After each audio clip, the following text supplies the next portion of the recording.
All right. Thanks for joining. Actually, I should introduce myself. I'm Peter. I'm from Mugo. I'm managing the project for the Marigold and Peace library website platform. And now we're getting the Yellowhead library onto this platform.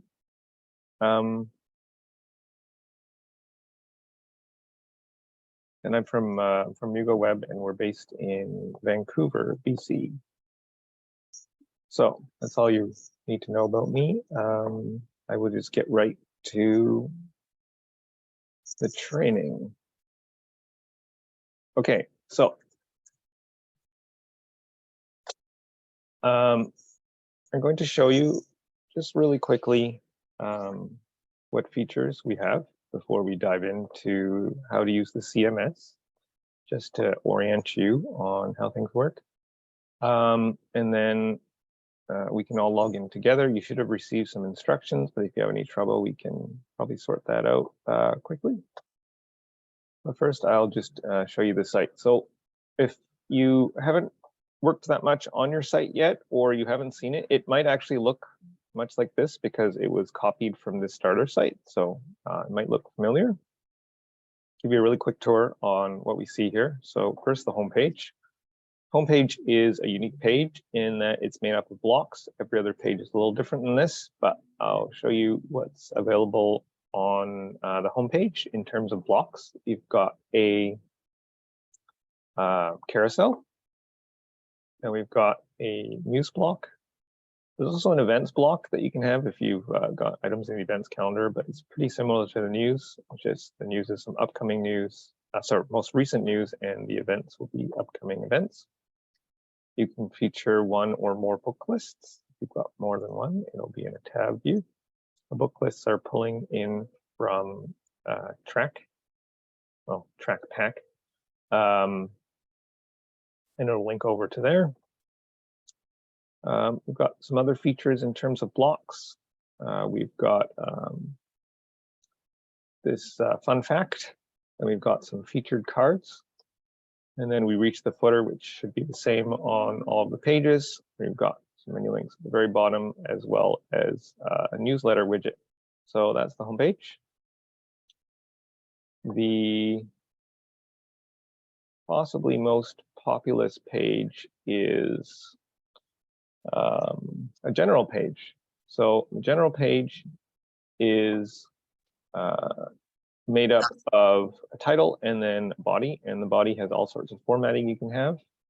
I think this is a good example where it shows all sorts of things you can do, including formatting with bullets, embedding videos, block quote, buttons, accordions, and we will get into that. This is just a bit of a front end tour, tables. It also has a left menu. It's auto-populated with the other pages in that tree. We also have an events calendar. And the events calendar on this tree actually doesn't have anything happening. I will pick another library where I know has some events. Let's go with Airdrie. Here's a fully populated events calendar. Some of the things that are nice features about this events calendar is it supports recurring events. So here's an example, Rides and Song. It's recurring, looks like every Monday. Some of the events you can attach registrations to, and we'll see that in a later part of the training. There's also a list view. So not just calendar view, but also a list view of what's happening, and you can page between the months. News is another good one. Just close this out. I'll get to news from here. News is pretty simple here. There's only one example, but it's got a news landing page, and then the news landing page shows all the news items, and I'll show you the one news item that's here. That's the news page. Every page can have a contact page. I know that for a couple of the libraries, because it is representing a few libraries, we might actually be suppressing that, but otherwise every library will have its own contact page. Contact page will have a contact form. And a couple more things I will show. The book lists, they can be featured not only on the home page, they can also be embedded on other pages, but they also get their own page where you can have a little more information about the books. And then you click a link on the title or the image, then it ends up over in the catalog. And lastly, I'll show you the e-resources. The e-resources are shared between all of the sites within Yellowhead. So this list will be the same for everybody's sites. And this page should look the same. You don't have to do anything about this page. The only difference between sites is probably the color scheme. And we'll get into the color scheme a bit later. So that is just a quick tour of what we got. I actually don't think I mentioned this when I first loaded it, so I'm just going to open a new private window to trigger that. Whenever you're working on staging site, which I'll explain, or when you sign into the backend, you'll first get prompted by this browser prompt, and the username and password here will always be YRL. All right, any questions about that?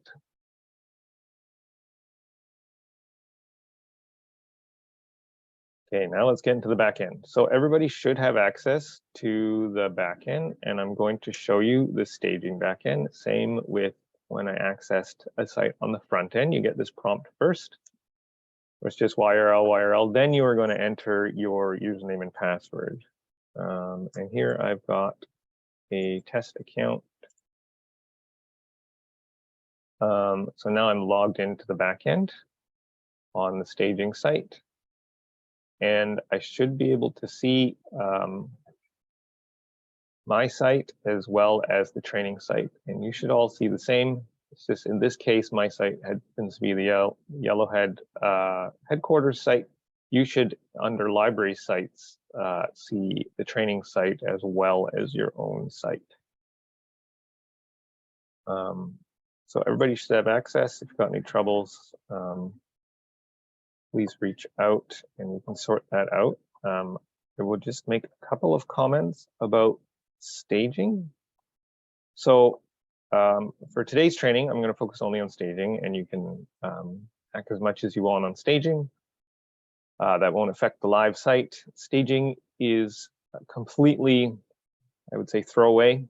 We have a separate server and URL that is for production. That's the official database, and you can work on production once you're confident. But staging, you can do anything you want, and we will periodically refresh staging, so it'll get copied down from the production site.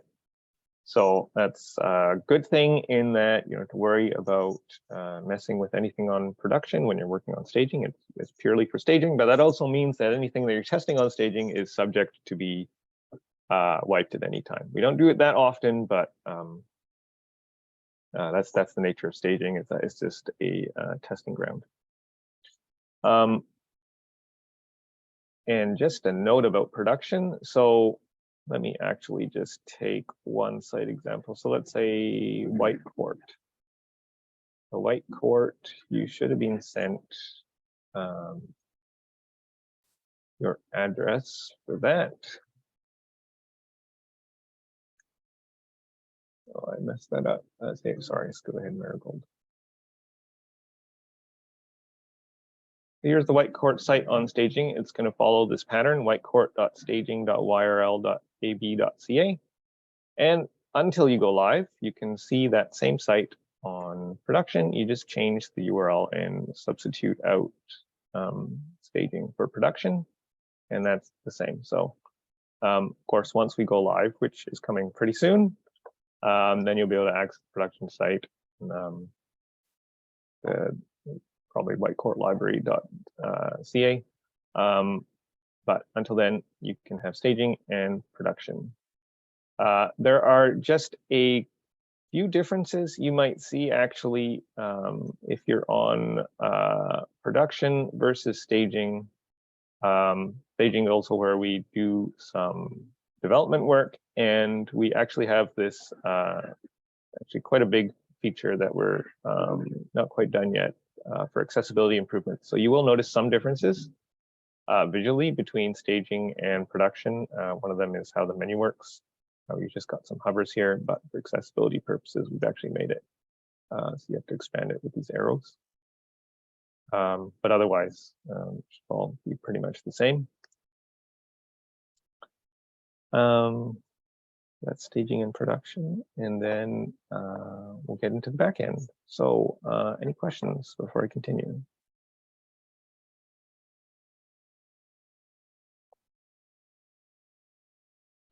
Make sure I keep the chat open. Okay, so the back end. So once you log into the back end, you should see the content structure. And if you don't, I can show you a little bit around, and you'll know quickly how to get the content structure. This is on the left. The three main things about your site, the three main sections of your site are going to be the content structure, the media library, and users. This dashboard is a bit useful if you've got some open drafts, for example. It'll show you those open drafts, but I'll tell you what that actually means. But that's kind of the dashboard. Otherwise, you've got the content structure, the media library, and the user accounts. So the content structure, that is where you have basically all of your directly viewable public content. And that's where your site is. And if you are browsing this tree, especially when you're thinking about the paths in the back end, this is actually directly mapping to the URLs on the front end. So I'm going to focus on the training site because that's where we're doing work. So I'm just going to go over here. Oh, sorry, it's URL training, staging. And I will paste that into the chat if you want to follow along, and especially because I'm going to get you make some changes in a moment. So it's equivalent to what you see in the URL path on the front end. So let me just go to somewhere deep in the tree. We've got this page for study rooms. If I just take this path and I append it to here, this being the root of the site, URL training, I just paste this path, then I will be able to get to this page. So this whole tree structure is pretty key to how the CMS is set up. And I can do the reverse. So let me just go one level up, and I can take this and paste this as a path onto that. Oh, that's a folder. That's why. Let me just try another page. And you'll get straight to that page. So that's how the tree works, and that's the thing that is most important about browsing around, is to understand that all is working in a tree structure. So that's the content structures for all the directly viewable pages. You also have the media library. In the media library, if you expand underneath library sites and get to your site or the training site here, that's where we have pieces of content that are not directly viewable at these paths, but that are used in pages on the content structure. So best example of that is usually images. You will create images that end up in the media library, and they're featured on pages that are in the content structure, but someone's not going directly to this media path to view that image. They're going to the path of the page where that image is actually used. There's a lot of other things, mostly for the homepage. That's where you create your carousel banners, fun facts, featured cards. Those items will be created here, and then they will be featured on the homepage. So the media library serves a very important purpose in terms of content that is used in the content structure. In some cases, it is also used on multiple pages, like images. You might have an image that's used actually on more than one page. And so you have one image that is featured on several pages in the content structure. Lastly, you have the user accounts tree. actually, I haven't finished setting this up for the training site. So if you expand the path, the same path under library sites, you'll see the folder for your library's users. And so that general structure, I should have actually backed up, that general structure about how your site is under library sites and then YRL and then the name of your lib is the same over to the media library as well as the user accounts. And so that'll be a familiar pattern throughout these three parts of the content. Okay, any questions?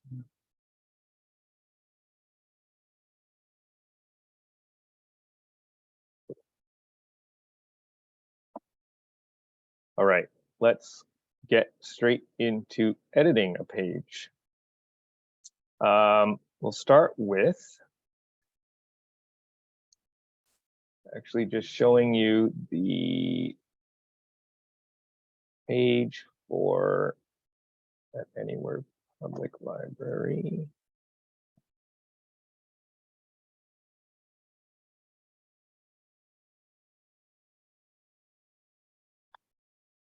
Okay, so I'm just going to show you a quick example on this before we get into actually creating a page.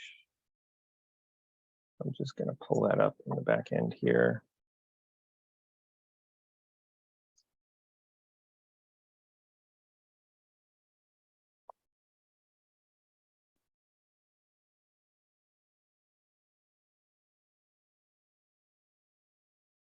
All right, so here is a general page, which, as I had said at the beginning, has a left menu as well as all sorts of things you can format in the body.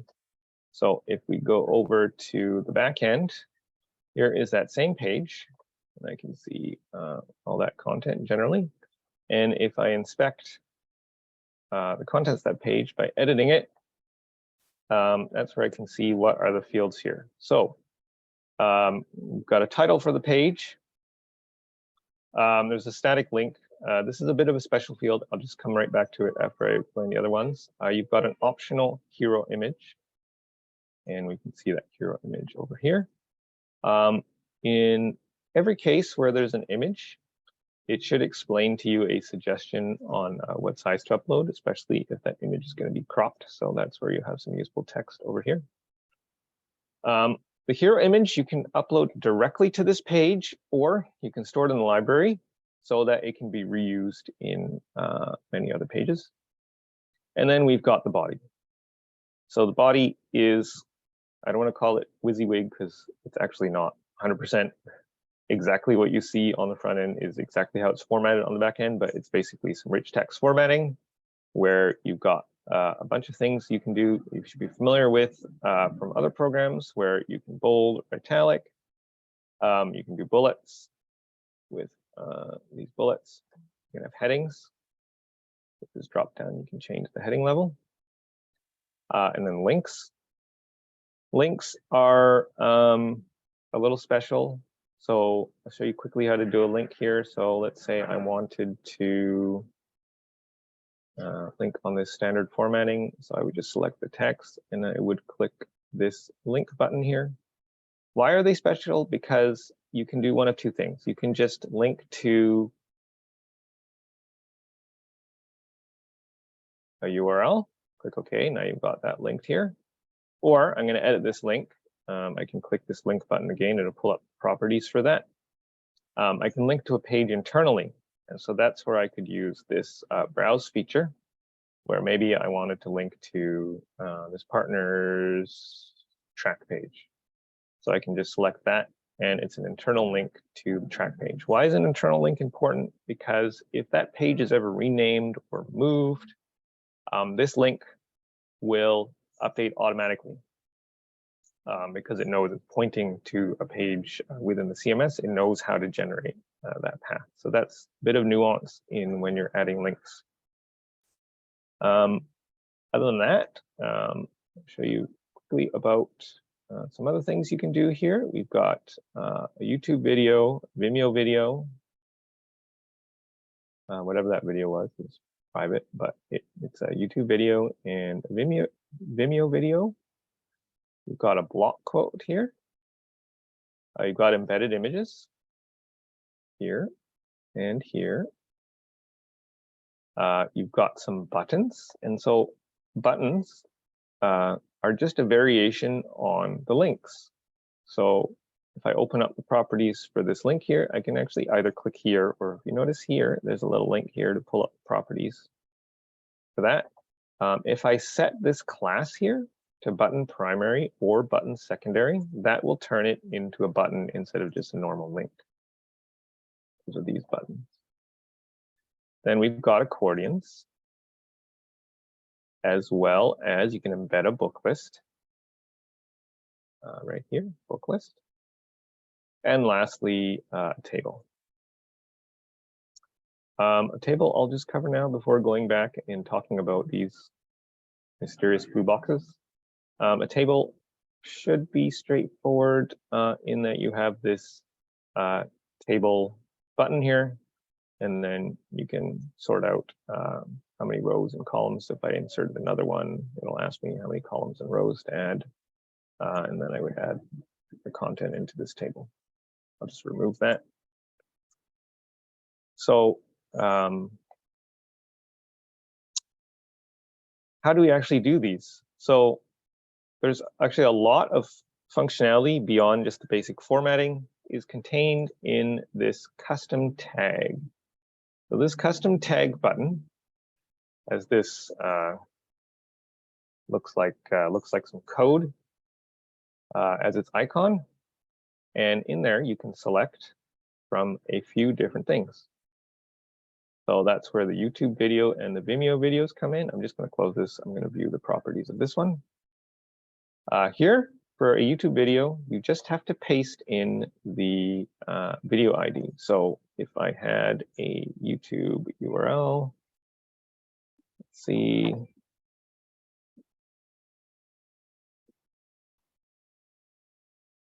Oh, I'm getting some news, unhappy news. Let's go for this. Bathroom design mistakes. Okay, so a YouTube URL here. You just have to take this path here, this ID here, and you would paste that into this, and that will generate the appropriate code for the YouTube video. Just have to input that video ID. It's the same thing for Vimeo. I won't go through the process of getting one, but the Vimeo ID is just some numbers. Just paste that in. The block quote next, sorry. The block quote is pretty straightforward. When you select the block quote, you just type the text of the block quote. So there's really nothing to add in terms of other properties. A little more complicated is the accordion. Why? Because you have not just the title, but the body of the accordion. So the body of the accordion ends up being the text in this widget, but the title of the accordion is specified in the tag itself. So let me just add a third one. Click this custom tag button, and I select accordion. That's the first one on the list, and I can enter title, very creative title of accordion 3. I didn't follow this pattern, but accordion 3, and then hi everybody. This is some great accordion text. That's how you do an accordion. And let's just show you another feature while we're here. To show that that's working, there's a preview functionality. So up here on the right, there's a preview button. And if I click that, I should be able to see the accordion that I added right here. I can click back to edit, and I can finish showing you a general page, a book list.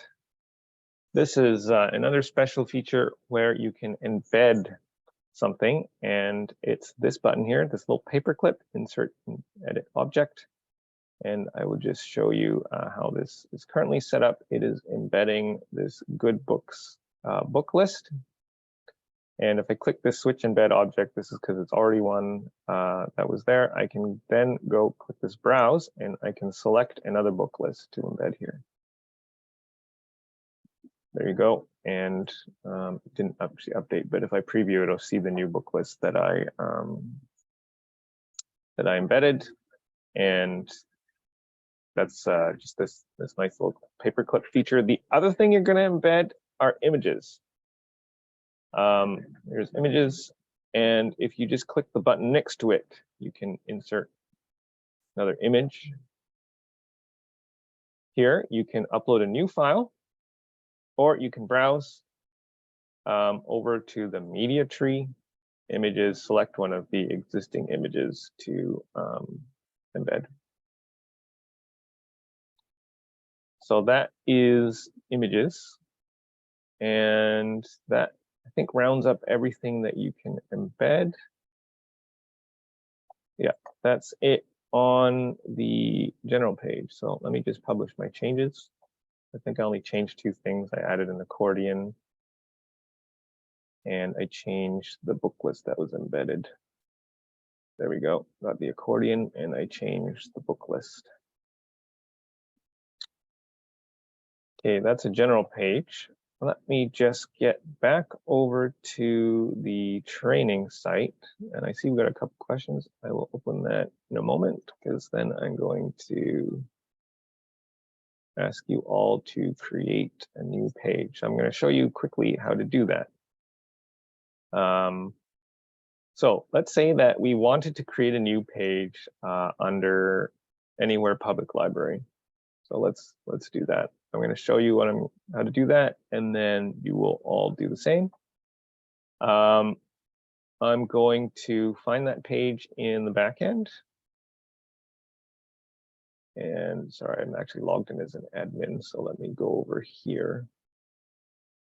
Okay, so About Us, under About Us, we had Your Library, Anywhere Public Library. I'm going to create another page here. So to do that, I've browsed over to Anywhere Public Library.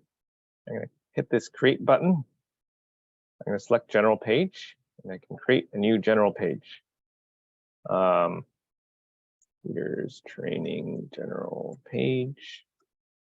And just for simplicity, I'm not going to go through and fill in everything. I'll let you test that in just a moment. Spring has run. All right. So I published that, and I should see that new page appear on the front end here, Peter's general page. So I can do more. I can test headers in bold and italics, embedding images, etc. But that's actually what I would like you to do. Once I read this, the questions will come up, is to go to the back end underneath Anywhere Public Library and create your own general page. Let's see what come up here. Yes. See, Andrew's answered the question. Yeah, I will get to the book list. You'll see a little bit more about how that's done. It should become clear from there, but we will do that. If we have time today, no, we'll probably do that in the second training about book lists. So if we have a couple moments, I'll quickly show you. I'll do a preview of the book lists. All right, so I'll give you all a few minutes just to test out creating a general page. You can do that in the training site under Anywhere Public Library, and we'll see whether any questions come up. And then I'll explain actually a little bit more about how to navigate the back end.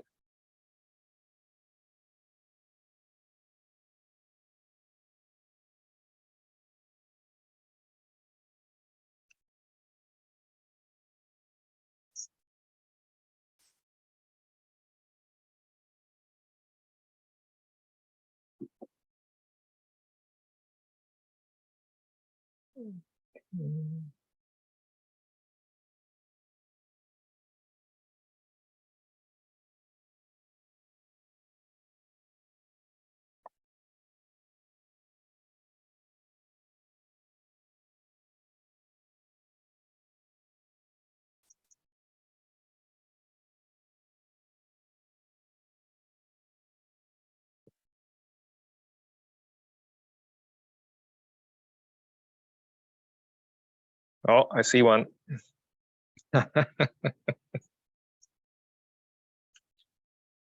Going well. If you all can take over the site, that means you know what you're doing.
Okay, I'll just give one more minute. Let's see. I think I saw one in the back end here.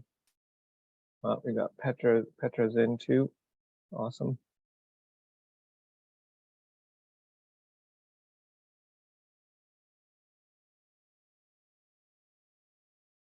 Any roadblocks so far?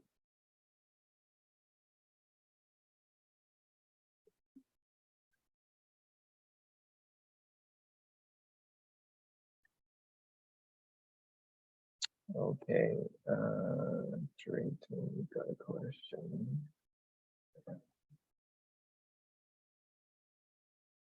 Yeah, should log into.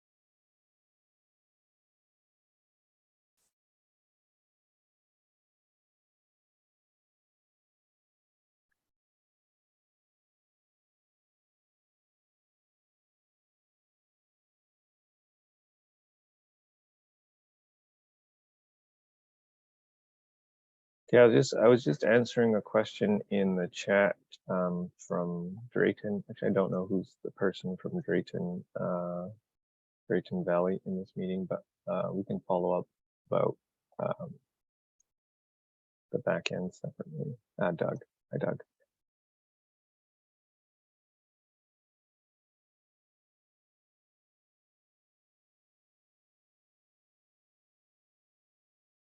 Okay, I'm going to move on to the next bits. Doug, if you haven't received any instructions on logging in, that's probably something that we can follow up with Andrew about. But you should be able to log into this backend URL here.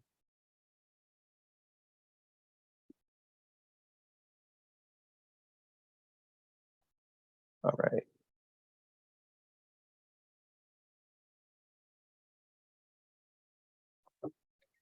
Okay, I'm going to quickly show you that static page. So if you just edit page, you see there is actually, this is special to general pages. We've got this, static link.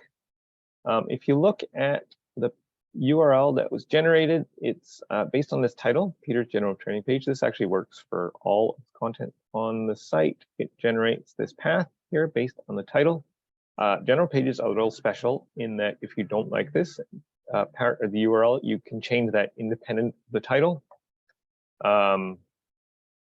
Let's say for some reason I wanted to just call it PTGP. I can enter that here, PTGP, and publish that, and that URL will change, and that'll be independent from this.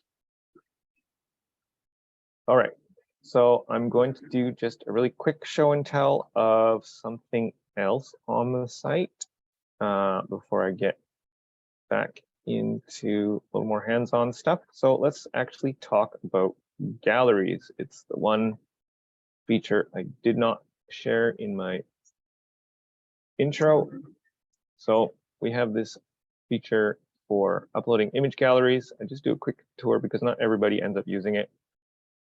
Looks like we really like cats here, but gallery, you have a gallery landing page. Within the gallery landing page, you have individual images. Sorry, we have individual galleries which contain images. And it is in the back end relatively straightforward to see here. So under gallery here, we've got the gallery landing page under which you have individual galleries, and individual galleries have these images. And when you're in an individual gallery, you can create gallery items one by one, or you can also upload multiple files at once. So I don't have any cats. I do, however, have a colleague's pictures from Japan. I'm just going to upload many of them at once. I'll just show you this. Inject these pictures into into this gallery about cats. I'm only going to do one of these, but after you upload multiple images, it lets you enter in the title, alt text, and caption. I didn't go to Japan, so actually I have no idea what this is. Beautiful display in Japan. Let's see. If I knew what this building was, I could be more useful. A colorful building with multiple stories. Let's say my caption was going to be the same, and I'm going to save this. So then I refresh this gallery, see these images that I injected.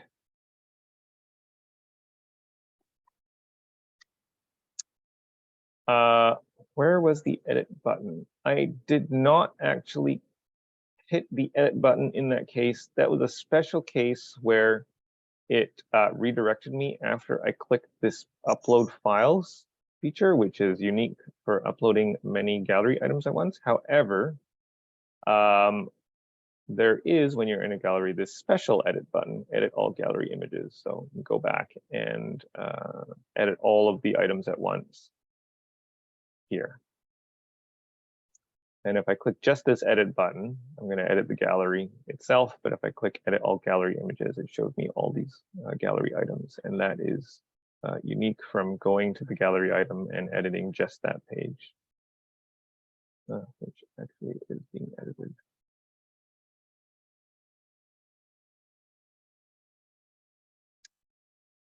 Oh, the general page. Ah, perfect. Okay, so I'm going to explain that right now. I like to jump straight into just everyone creating a page, but now I'm actually going to teach you a little bit about how to navigate around the backend. So I cheated a little bit just by showing you some tricks about the content structure, but let's actually cover that all right now. So just how to get around. You have three main ways to get around in the backend. One is to use the left menu. The left menu will get you pretty far because it'll show you most of the content types. So as you click these buttons to expand and collapse, you'll see a lot of the content on the page. You can browse around to get to the page that you want to access or create content under. There are a few exceptions, though, where we don't show every page, every content type. So we're not going to show events, for example. So under here, because you could have a lot of events, we're just showing the folders if you have any. Otherwise, the individual events do not appear in the left menu because there would just be too many. But that's where the other ways of getting around that you can use. So left menu is one of them. So actually, let me just use events as an example. So if I wanted to end up in the events tree, I just click this link on the left and I end up in the events tree. But actually, I can also just click on these items in the sub items window. So if I wanted to get to Booksters Book Club, I can go to the events tree and then click into Booksters Book Club under the sub items menu. But I could do that entire path from the home page if I just clicked here, I went to events, then I went to Booksters Book Club. That's the second way to get around. Is left menu is first. Second way is to use the sub items to just drill down into where you want to go. The third way is use these breadcrumbs, which of course only makes sense if you're going up the tree though. But so if I want to get back to the home page or the events landing page, click these links here and get to those pages. Those are the three ways to get around. The fourth is the trick that I showed you, which is just the URLs. So if you're on the front end and you want to get to Zippy Woohoo, then you just copy this path on the URL on the front end and you paste it in the back end. The only difference is that you have to have this prefix that gets you to your site. But once I paste that part of the site specific path, I will get to that page here. That's getting around, and the trick about the front-end URLs and the back-end URLs. How do you create and edit content? Well, mostly creating is you go to where we want to create content under. So in our original case, it was underneath Anywhere Public Library. So to do that, the quickest way in this case is on the left menu. I just go to Anywhere Public Library. I click this create blue button, and it'll show me the list of content types that I can create here. As much as possible, it's limited to what you should be creating there, but for some reasons, there are some cases where you see a little bit more than you should, like you probably shouldn't be creating an event over here, but it doesn't show you all the types. It'll show you just a subset of what you can be creating. That's creation, and then there's editing. There are a few ways to edit pages. One way is to click the edit button when you're on that page. So you just browse to that page. I'll do the other way. So I wanted to get to Anywhere Public Library. So in the sub items area, it's under About Us, then Your Library, and then Anywhere Public Library. Then I can click this edit button. That's where I can edit this, and I will discard this because I didn't need to do anything with it. The other way is to use the context sensitive menu. And by that, I just mean in the sub items panel, we have this little folder icon here, or file icon. And if I click that, just a left click, then I can get some more options here for that item. I can edit that page. It's going to get to the same place without having to actually end up on that page, click edit. But if I'm on this parent page, again, I click this little icon here and I can edit the page from here. So that's creating and editing. Did that answer the question, Gloria?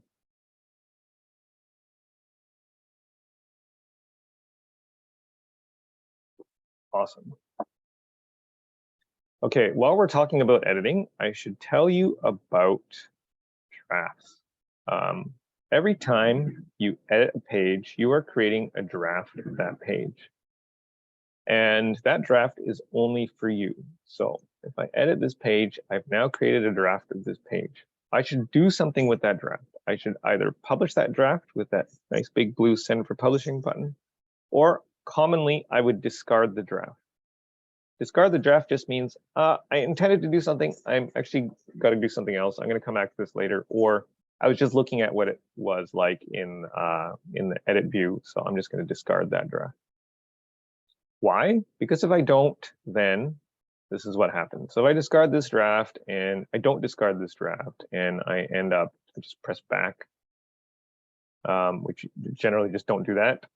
When you click edit again, it's going to say, hey, wait, you've got a draft open. What do you want to do with it? So this is not such a bad issue. If it's your own draft, you can choose to edit it. You can create a new draft. So now actually now I've got 2 drafts open. Edit that draft. And I can discard it. If I end up going back there again, I'm going to see I still have that original one. So this actually becomes a problem if you have multiple people potentially editing your site. So if, let's say I was editing the same site as Gloria and I left this open, then Gloria goes to edit this page. She sees that I have this draft open. So because that draft is for me, and to keep, there's a reason the CMS does this, to keep the history of who changed what. She can create a new draft, but that might actually just get overwritten when I publish my draft. And so when you ever run into this, if it's someone else, you should probably just contact them and say, hey, did you mean to keep this draft open? You should go and actually publish your change or discard it. Now, there are legitimate reasons. You may still actually just be working on it. You need to come back to it. You can click store draft and exit, which means you're intending to come back, but it's still going to cause problems if people try and edit that page. It'll just warn them. They can either create their own draft or call you and get you to discard yours. Or actually, there's the store draft doesn't do anything. It just saves it and then refreshes the page. It's usually when you're just a little paranoid and you want to save what you've got, but you still intend to work on it. But in most cases, you should use send for publishing or discard draft so that you can just finish your work on that page. And if you don't, let's say click store draft and exit, that's one of the cases where the dashboard is useful because it'll show me these drafts that I've created. Here's that draft that I left open, so I'm just going to edit that and let's discard it. Okay, so that is about drafts. And for the purpose of time, I'm going to cover really quickly 2 more things. Just a preview of the book list. We're going to cover that at the next session, but I'm going to show you how that works. Within a book list, you have individual books. These individual books are pulled in from Polaris. So the intent is that you're going to have the ISBNs, control numbers, or UPCs to paste in. You can build your book list one by one. You can also scan in your books, and that'll create the book list, pulling in from Polaris. That's all I'm going to say because I'm actually going to cover that in the next session. The last thing, if we've got a few minutes, just in terms of practice, is actually since you've some of you have done a general page, I encourage you, let's look at news actually. See if you can create a news item. So you can do that even while I'm showing how this works. So the news landing page, in this case, on the training site, we actually have some news. So let's go here. So what I'd like you to do is actually underneath this news page, create your own news item. And so to do that, you go to the news landing page and you put create new sub item, and you can create a news page. And while you're doing that, I'll just quickly show you the fields. It's a little more than general page in that you can have a title. You can also have optional author. You can put the date that this news item should display.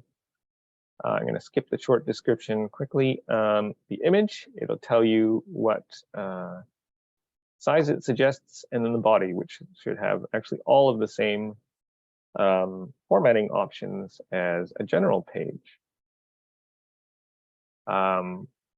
Quickly back to the short description, actually. So on a page here, you have the body, but then on the landing page, you have a description here.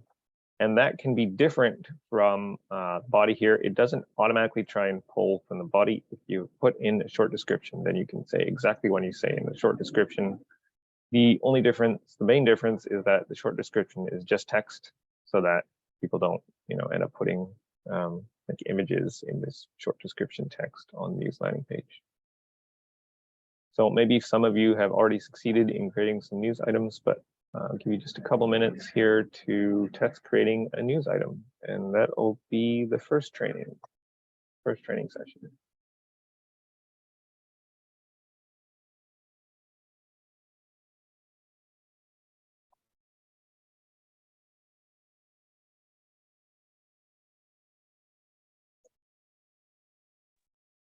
And while people are working on those news pages, I'll just add that if anything comes up throughout the week, if you're giving this stuff a try and you have any questions, you can always email me with any questions and we can figure stuff out before training next week. Awesome. Yeah, so we're back on at the same time on Monday, the 24th, 10 a.m., 10 a.m. Mountain. And yeah, let me know in the next couple minutes whether there's any questions about what we covered today or any challenges with you creating a news page.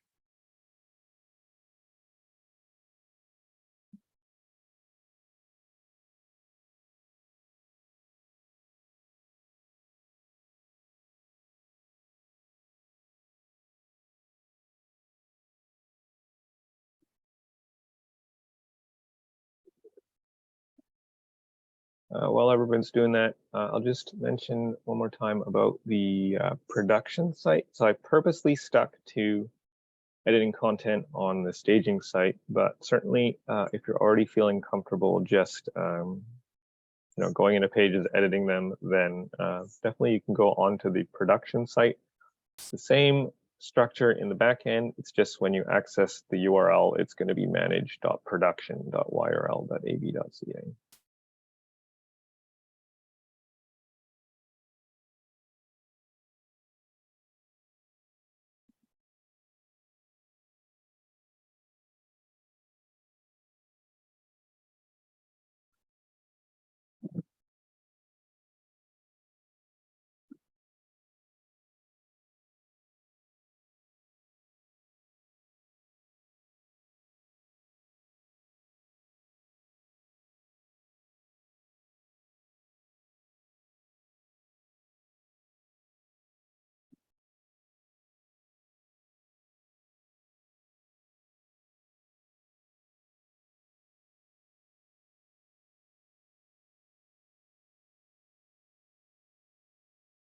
Okay, I'm going to stop the recording.